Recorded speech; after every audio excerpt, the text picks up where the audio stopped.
Welcome to Surfside Stories. I am proud and honored today to have here in the studio my good friend. We see this man sitting up playing the drums with his white gloves on. Been doing it for more than 50 years with one of, if not the best band in beach music. I'll tell you this, I have seen them. I don't have to tell most people they're my favorite band. That's how I got started loving Band of Oz. Then I found out about all these other bands out there that's so good too. So it's really a pleasure, David, having you here today. Now, look, we know who you are now. We've all seen you the last 5, 8, 10 years. We don't know who you were, how you got started. When was the first time you ever played the drums? When's the first time you were ever in a band? Was the drums your first instrument? Let's start at the beginning, brother, and you run with it. Well, Wayne, the thing is, I was really young because I had older brothers that were already playing and professional, and we can get into some of that. Okay. I had an uncle that started everybody in my family into the drums. I had an uncle that was a tap dancer. So, I mean, tap dancing is kind of like two different uncles? Well, yeah, two different uncles. Okay. It's kind of like playing drums with your feet. You got to have rhythm to do both. And so he kind of got us started into it. He got my oldest brother, David Hicks. He's now known as Harvey. Okay. But he was Irvin for the first part of my life. And then, so when I was coming up, there was always a set of drums in the house. I mean, they were Irvin started out, and then we had my next brother was Tommy Hicks. He came behind Irvin playing, and to give you a little history on him, of course, just saw something on Facebook asking me to explain the Pieces of Eight, because my brother was a member of the original group. I saw that. Okay. Yeah, and he was in a group called the Tassels in Raleigh. The Tassels went to Greenwood, South Carolina, formed the Pieces of Eight with Brent Fortinson and Steve Caldwell. Okay. That was the original Pieces of Eight. And then my brother Tommy was with Buddy Skipper and the Jetty Jumpers. Now that goes back there too. That does. Back away. That goes on back there. So this is all back in the 60s. And of course my uncles were playing and everything in even the 40s and 50s.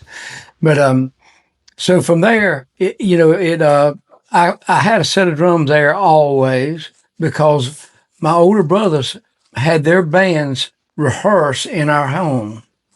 So there was always a set of drums. So I just, naturally just started banging on them, probably, 7 or 8 years old.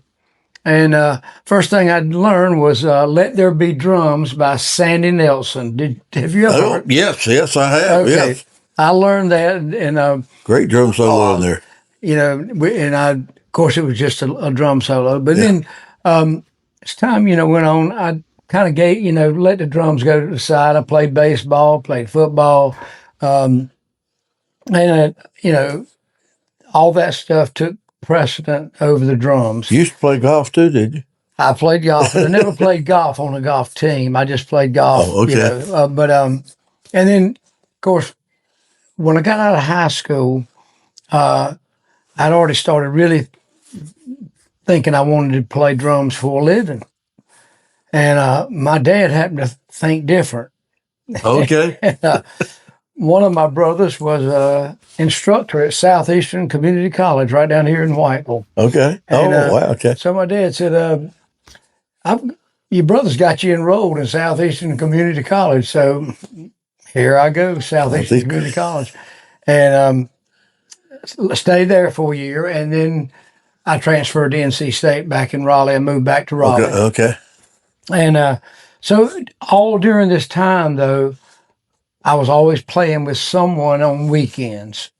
Let's see, there was a group called the Sound Express, which is a different group than Stan Stegall has now. Okay, yeah. It was Jerry Williams, Sound Express, played with the congregations. These were guys that were much older than I was. I was, just back in You were the kid in the group. in school, and we played a lot of Wednesday, Friday, Saturdays. And I remember sometimes, about to fall asleep on them because I had to go to school the next morning, study and whatever. And but anyway, once we got out to move it a little bit forward, of course, I was working at a job, a regular job, and Can I ask what you were doing? you know what? I was working at Garner Country Club. Okay. I was taking care of the golf course itself. Oh, wow. Okay, good. And that was what I'd been to NC State, in that. But I was playing still, part time, and I had a friend that was playing drums for the Band of Oz at that time, sitting in. He couldn't play full time. He was just filling in because they had just lost a drummer, and he told me, he said, "You need to call Keith Houston and see if y'all can help, hook up and you get in with these guys." And so I called Keith and we talked, and I said, "Look, I'm headed to Augusta, Florida. I was going down there to stay for St. Augustine. I'm sorry, Augusta's in Georgia, St. Augustine, Florida." And I said, "I'm going down there for a couple of weeks." And I said, "But when I get back, let's see if we can't get together." And I went to Keith's parents' home there in Grifton. Oh, okay. And so we started rehearsing there, and we got through, and everything fell into place. And Keith, of course, Keith and I been partners and have gotten along all these years. It's been 50 years. Yes. And I think that's pretty rare. Yeah, they're very rare. And then Chuck French had been in the band before I got there, but he was not there when I came in. He had left for a while.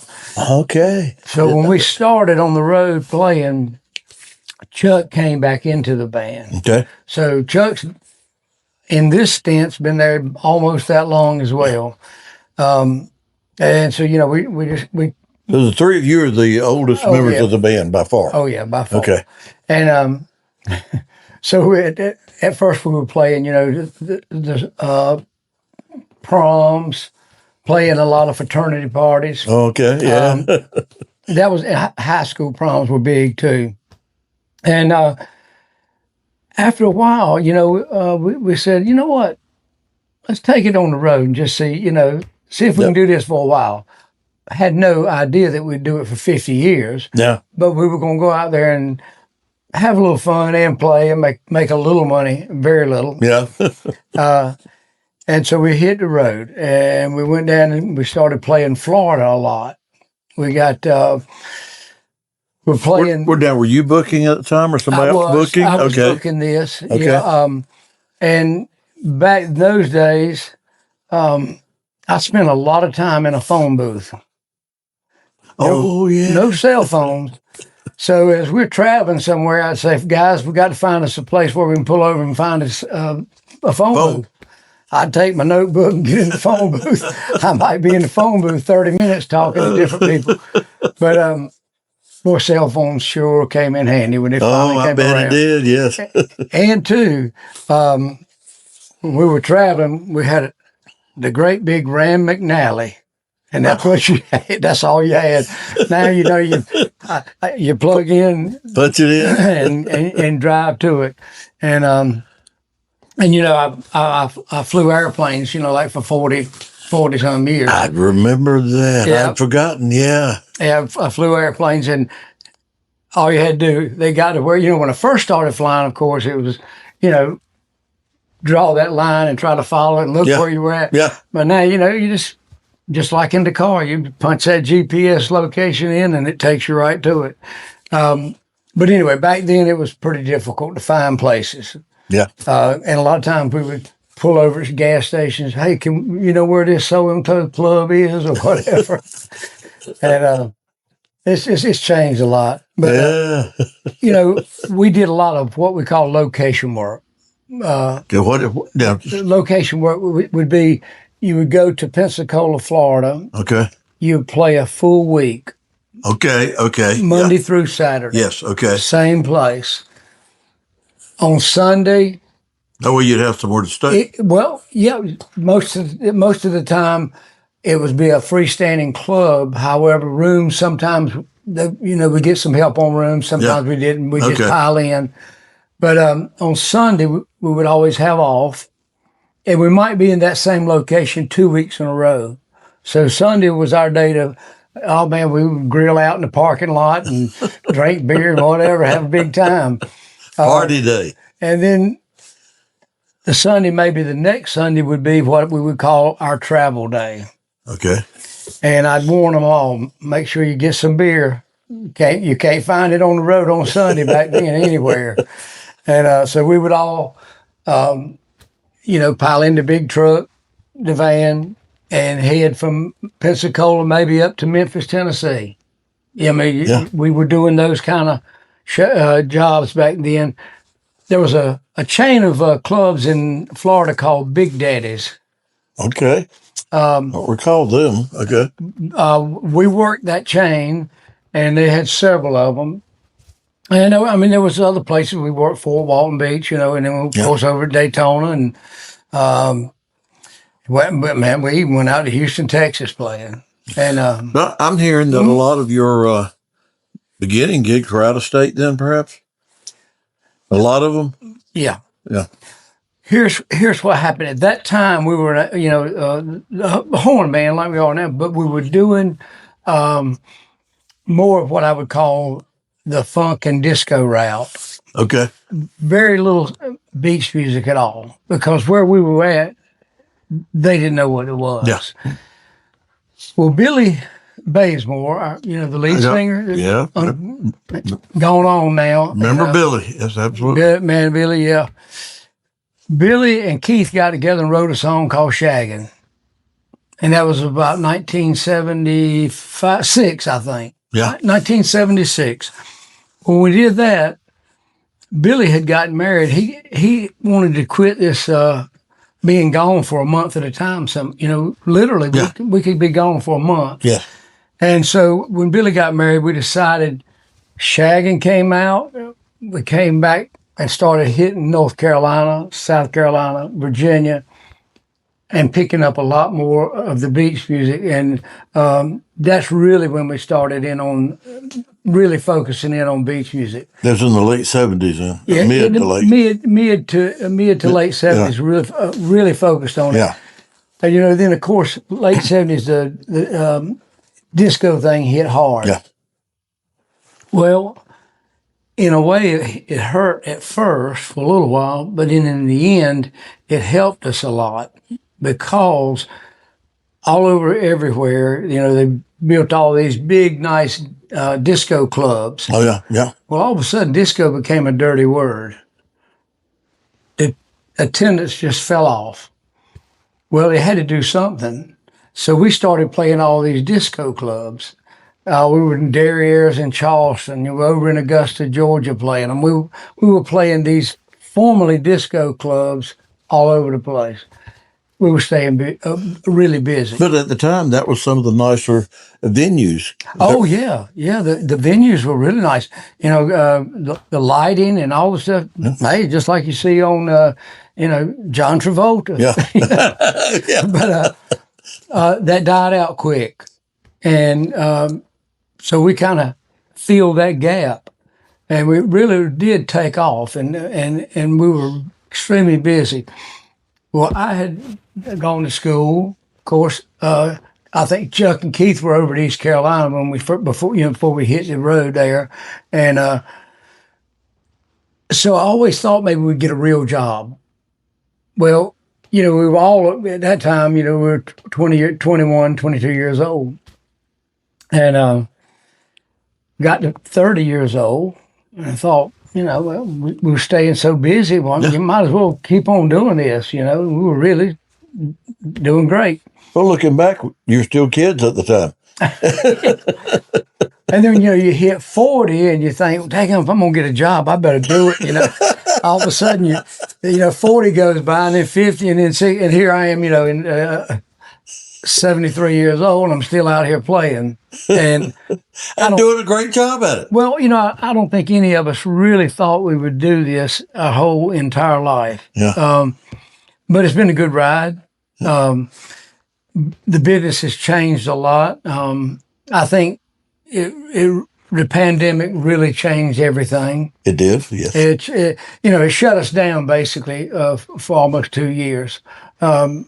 They got to where you can have 50 people. Yeah. That still can't have. We can't play to 50 people. I mean, we can, but have to pay a lot. Yeah, yeah. So, well, I was lucky enough. I got invited to a few events during that time. Yep. And I always thoroughly enjoyed them. The ones in Brevard, the ones up here in Beulahville, yep. Especially. Those were some great events. But now, go back here a minute. Tell me, the first song you did was "Shaggin'."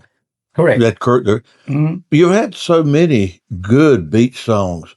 Tell me a little bit how those were written, what your favorites are out of them, who you think's the best or your favorite as far as the writers. Give me a little information there. Well, a keyboard player that we had worked with in the studio is Warren Moise. Okay. Warren wrote, Southern Bells and Ocean Boulevard. Oh, that's two great ones. They were. He was a studio man. Yes, and then General worked with us in the studio. Yeah. And so those songs, but I'll tell you, one of my favorites was a song that we did, a remake of Hot Fun in the Summertime. Yes. We did a remake of that, and we did that in a little studio down in Kinston, North Carolina. Okay. And Shaggin' was done in Mega Studios over in Bailey, North Carolina, by a good friend of ours, Richard Royal. Okay. He was the engineer, and we put that out on that label. And over the years, I always handled the booking and a little bit more on the business side of it, and Keith has always been more on the record side of it. No. He's got the studio now in Dunn, North Carolina. And if you hear a beach song that comes out regionally, more than likely Keith had something. Good chance it was in his studio. Yeah. Worked with Keith on several times, and I'm familiar. Keith's very talented at that. He's got a great ear. Good engineer. He knows exactly what he's doing. And that's why we've always been good partners. He knows that end, and I had the experience on the other side of it. Interlace the two talents. I mean, my brother had started a company after he came off the road. My oldest brother was with the Swinging Medallions. He was with the original Piece of Eight, the Tassels. And then when he came off the road and decided to come home, he started a booking agency called Different Drummer Entertainment. Well, when he got out of that, I took that over. Different Drummer Entertainment. I took that over, and that was in addition then to what you were doing with the Band of Oz. Oh yeah. And at one time when things were really, really going well, I was booking, sometimes 10, 15, 20 different bands. But all that's gone. Yeah. Everything has changed in the business. I'll never forget, Wayne, we were doing a Christmas party down in Charleston, South Carolina for a major company. One of the employees left that night and was in a car wreck. And I'm almost sure somebody died. Mm-hmm. Well, naturally, the attorneys, they go after who's got the money. Yeah. So I had mentioned to some of the guys in the band, when we found that out, I said, this might be the beginning of the end of these Christmas parties and these type of corporate events, because they don't want that liability. Yeah. Yeah. And and that's come about. Big John Thompson. Of course, Big John. Oh, yes. I'll never forget, we took one December when John was in the band, and we played 23 nights in a row without stopping. And one night I came in the dressing room and John was laying on the floor. But You know, That's got to be tiring, though. well, yeah, it was. But, what would happen is someone would call and say, well, you guys open on Wednesday, such December, whatever. And say, no, we're already booked for that. How about Tuesday? Oh, well, we're already booked for that one too. Well, if you got Monday open, and that's Yeah. how it happened. They just took what they could get. But that's how good it was. They would plan their schedule around yours. Yep, it was that busy. Now we may play one corporate party during Christmas, Yeah. maybe one, and maybe a couple of private Christmas parties. Yeah. That's it. Nothing. That's why the Embers do really well during December, is because they do a show that they can sell out there. Into the yeah. Yep, and that's helped them a lot. To have that show that they can go do in December when there's not anything like it used to be out there. So, but anyway, I know if we're getting close to wrapping it up. We got a little ways. Go ahead. We're okay. It's been a good ride, and we've had a lot of fun. There's been ups and downs, and I will say it's. I've had some of my friends that are out of the music business say, "Well, man, you don't work." Because every time you say you're going somewhere, you say, I got to go play. And they said, that's not work, that's play. You ride in the bus and you sit back and you drink beer and you look at movies. And I said, well, it's not exactly like that. Some of the guys were able to sit there and do that. And when we had the tour bus for a while, and we had a motorhome that caught fire. Yeah, I remember that. Yeah. But no, the travel can get a little bit tough. And especially for me personally, when I moved down here to the beach, it made my travel a lot harder because if you're not playing in this area, you usually got a long drive to get wherever you're going, and none of us. But you were in Raleigh for years, right? Oh yeah. And see, we all ended up spreading out, so. A bus or a van or anything like that didn't make any sense anymore, because you got a guy who lives over here in Greenville, North Carolina. You got one over here near Charlotte, one up in one around Raleigh, and then me way down here. So the single vehicle days were over. Yeah, and everybody drives to the job. Yeah, when I get that's a single person per vehicle. Yes, I got somebody will call me that we're playing for and say, how many car passes do you need? And I said, well, there's 8 of us. We need 8. Okay. And I said, we need one for Steve, the sound man, and we got to have one for the big truck. Wow. And so they don't expect that. They think does Julio drive the big truck? Or? Oh, Julio's. Hey. Julio, I'll tell you what, if Julio leaves, I'm going with him. Are you? Saves you a lot of work, doesn't it? Man, hands down, Julio is the best road crew guy in the business, period.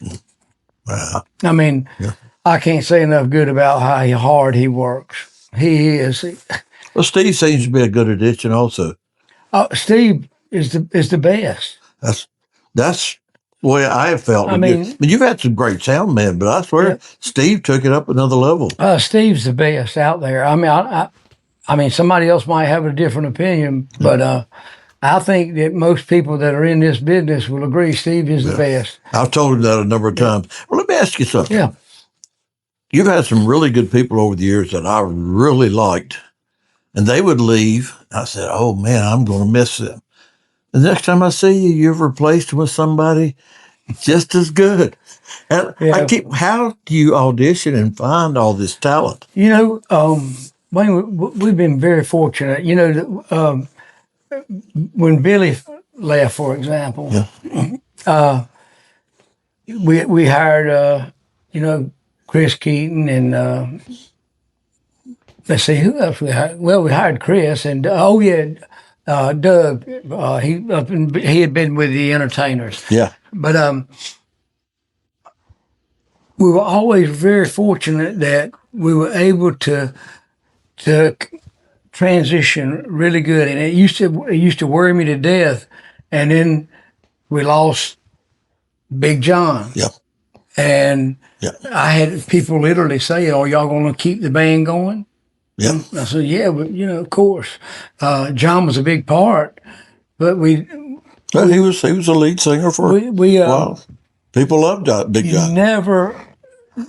Or this is something that I've always said we have to do. You never try to replace somebody with somebody like them, because they'll never stop comparing the two. Oh, good point. Yeah. And so we had Big John, who was a baritone bass singer. We replaced him with Jerry West, who sings in the stratosphere. Yeah. Totally different. Yeah. No comparison. Whatsoever. And then, of course, Butch Barnes, our old sax player and singer, and Butch was the front guy for quite a long time, because he carried on very well. When we lost Butch, didn't go hire a sax player. We hired Daniel, but we brought his brother in with him, Tim. Yes. And we picked up Scott Fine. And I would say, out of all the transitions we've made over the years, that was the most successful. Bringing those young boys in. I think Scott was maybe 20 years old, maybe 21. The other guys were maybe a year older, 22. And I've heard Tim tell the story. He said that Daniel was going to audition for Band of Oz. Yeah. Daniel said, "Well, why don't you go along with me?" He said, "I did, and I got hired." And then we went after Scott at the same time. Yes. So we really made a major change when Butch left. Instead of replacing, like I said, with just Daniel as a sax player, we brought those three young boys in. It was a shot in the arm to bring those guys in, and everybody. I think it just went over with everybody. Well, you've made some more recent changes that went really well too. I mean, you had to replace David back on the keyboard, and David was a fixture there. Yeah, David been with us off and on for so many years. But look what a great job you're getting back there now. Jody is doing super with it. Bringing in Don. You got. When Jerry left, we didn't bring in a guitar player. We brought in a guitar player and a lead vocalist. We brought in Chris Jennings and Dustin Akui. And Dustin really has a voice for beach music. Yes, he does. He really does. Can sound just like the General when he wants to. He can nail General Johnson. He nails Lou Rawls. And, for the beach stuff, he really helps a lot. And Chris, what I like so much about Chris playing is, what I've always said, I'm a simple player. I'm 2, 4, and Chris Jennings is right there with it. And I'm glad you said something I wanted to mention. Most people, if they just come and listen to beach music, and they don't know the recording end or the playing end, they don't realize that everything is built around the rhythm section. Oh, yeah. And the people that just listen on the rhythm section is you, and the rhythm of the part is bass. But you are it. And the rhythm section is so important. And that's why I have such high regard about what you do and do such a great job at, and have done it for so long, and can do it with 2 gloves on. Well, over 30 years ago, probably 40 years ago, some of the nerve endings in my hands got real sensitive. Yeah. And I found that golf gloves are the perfect thing. And the reason being, there's just enough padding, but as you know, playing golf, you still got the feel. Yeah, I didn't know the reason, but I love the look of it. I really do.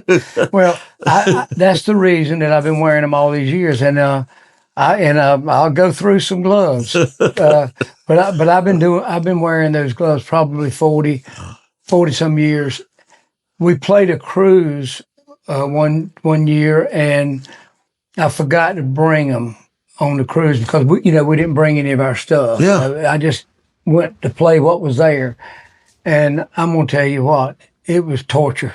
Was it? It really was. I mean, it was tough because I'm so used to having them on my hands. Yeah, you do a great job. Would you believe our time is up? I mean, man. it goes so fast Well, man, whenever all we right. start. And I love to hear the history. I love what you're doing.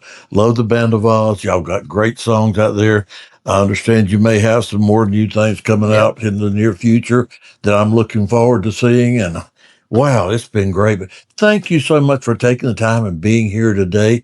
It's just been great. It's been awesome to have you out here, brother. Pleasure's mine. By the way, and thanks for having me. I was when you got inducted into the North Carolina Hall of Fame up in Kannapolis. Mhm. I was there. Oh yeah, I didn't even know you yet then.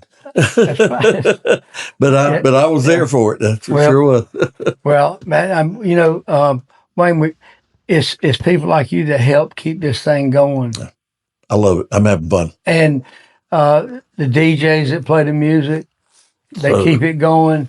I have said 100 times, as a music producer, we can produce all the music we want. If the DJs won't play it, we have nothing. That's it. The DJs, the band's bringing it live. The DJs playing it at the locations, the clubs, and on the radio. That's what keeps us all together. That's what makes a family. Yep. And we have a great family. We do. We have a great Very family. fortunate. Thank you so much again, folks. If you go to surfsidestories.com, you can click on the link to go to the audio at Spotify, listen to it while you're driving your car. You can go to YouTube, look up Surfside Stories. All of the podcasts are there. We've got 21 of them out there right now. And I got another one here, obviously, coming out real soon. Or you can go to Roku, to the Beach Music Live TV channel. And you could also see it on TV. So you have all kind of options.